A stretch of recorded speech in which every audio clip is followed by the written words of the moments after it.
위로가 필요한 시간. 친정 부모님의 첫 번째 방문 후 나는 그만 무너지고 말았다. 글쓴이 라맘. 간밤에 쉬이 잠을 청하지 못하고 마냥 누워있길 몇 시간. 잠들어 버리면 순식간에 아침이 찾아오고, 아침이 찾아오면 엄마 아빠가 한국으로 돌아가야 하니까. 붙잡을 수 없는 시간 앞에 어린아이 떼부리듯 억지를 쓰며 잠을 안 자려고 했다. 상대도 안 되는 게임인 걸 뻔히 알면서. 당연히 내 사정 따위 봐줄 리 없는 시간은 흐르는 게 마땅했고, 아침은 찾아왔다.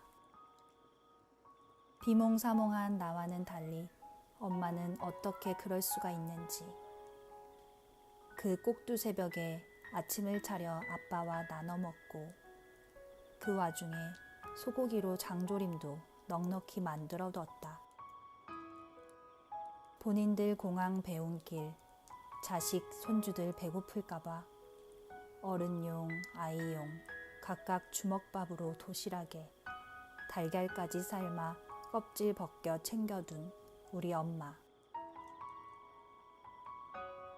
순식간에 이별의 순간은 찾아왔고, 할아버지, 할머니 따라서 자기도 가겠다며 우는 손녀딸의 얼굴에 엄마도 참지 못하고 눈시울이 붉어졌다. 출국장으로 들어간 두 분의 뒷모습이 사라지고 나서야 나도 뒤돌아 울었다. 나와 남편, 그리고 아들, 딸. 원래 이곳엔 우리 넷뿐이었는데, 3달 전 뉴질랜드로 이민을 오겠답시고 한국을 떠나올 때부터 원래 우리는 넷뿐이었는데, 지금 사는 월세집을 계약할 때도 딸랑 내 식구가 살 집이라며 계약했었는데, 정작 한국을 떠나올 때에는 몇 달 적응하고 정리될 때까지만 버티고 나면 금방 부모님이 우릴 만나러 온다는 생각에 힘들지 않았었는데, 이제는 이미 부모님이 다녀갔으니 앞으로는 꽤 오랜 시간 동안 다시 볼 수 없다는 생각에 뒤늦게 마음이 아프다.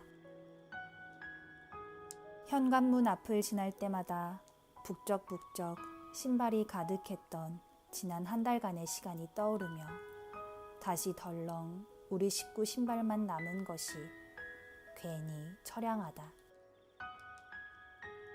엄마가 만들어주고 간 밑반찬들만 덩그러니 남은 부엌을 보니 가슴에 구멍 하나가 휑하니 남은 것 같다.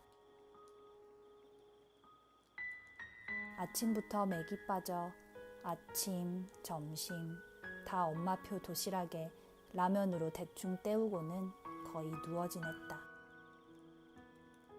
멍 때리다, 눈물 짓다, 다 잊어보려 한숨 잤다가 그렇게 하루를 보내고 저녁이 찾아왔다.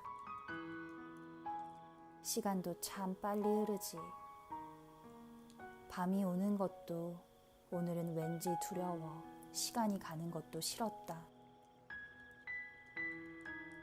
나는 남들보다 특별히 일찍 독립했고, 그만큼 엄마와 떨어져 산 세월도 길다. 뭐가 그리 잘난 딸이었던지 더 넓은 세상에 나가겠다는 생각으로 성인이 되기도 전에 홀로 떨어져 나왔던 나. 그땐 그저 내가 갈 앞길만 생각하느라 차마 뒤에 홀로 선 엄마의 쓸쓸함은 생각지 못했다.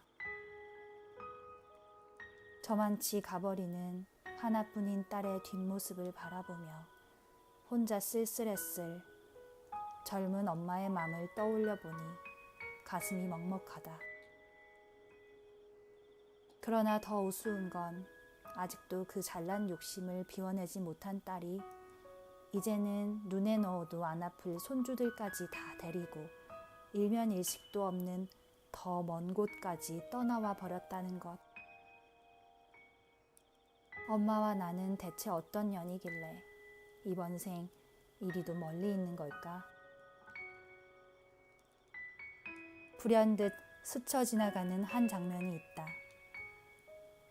17의 내가 부산행 무궁화호 기차 복도에 홀로 서 있다. 창밖을 응시하며 무겁고 따가운 마음을 어쩔 줄 몰라 그저 그대로 끌어안고 가만 서 있다. 모든 것이 낯선 곳에 완전히 혼자 서야 했던 그때. 집을 떠나 혼자 예술고등학교에 다니겠다며 상경했던 때였다. 당시 어린애는 어린애였는지 입학식을 갓 끝낸 후 일주일 남짓 학교를 다녔을까? 문득 갑자기 모든 것이 두렵고 무작정 엄마가 보고 싶어 급하게 기차표를 사서 집으로 내려가던 장면. 왠지는 기억이 없지만 그 당시 부산행 기차표가 다 매진이었던지라 입석표를 끊어 5시간을 내리 서서 가면서도 결국 갔던 기억. 오늘 다시 그때 생각이 나며 지금의 나도 그때처럼 당장 비행기에 몸을 실어 엄마 곁으로 가고 싶다는 생각을 한다.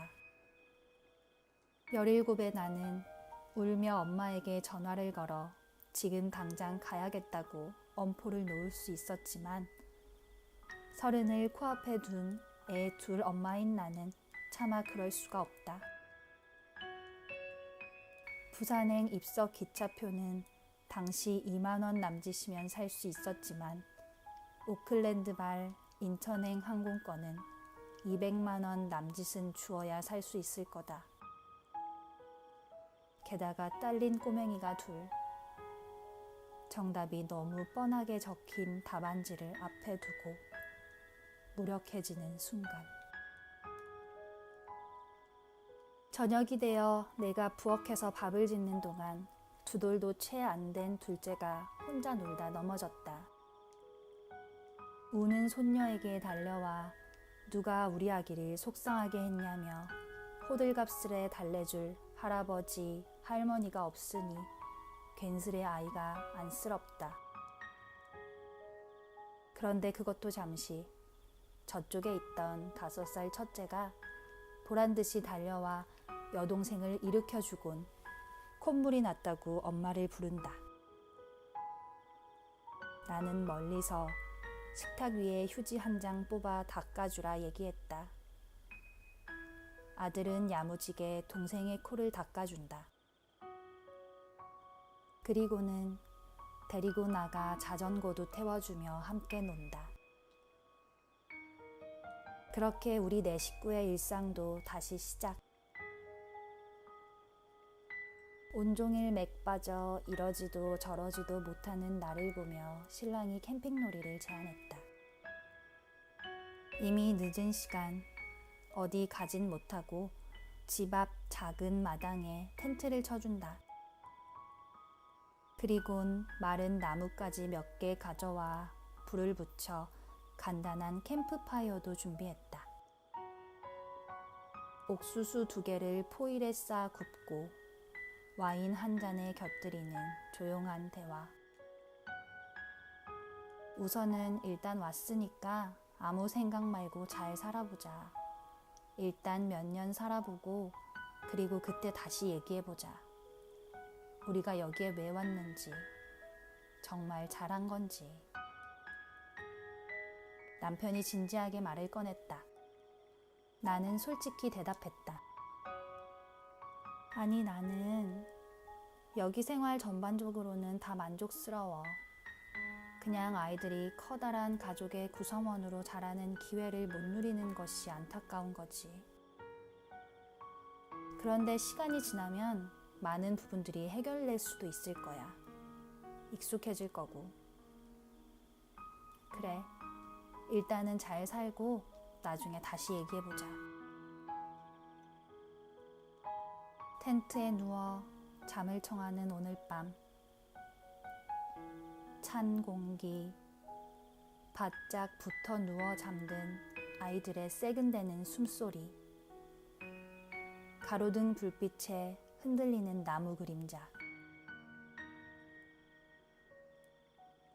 위로가 필요한 시간에 딱 알맞은 위로가 포근한 이불처럼 나를 감싼다.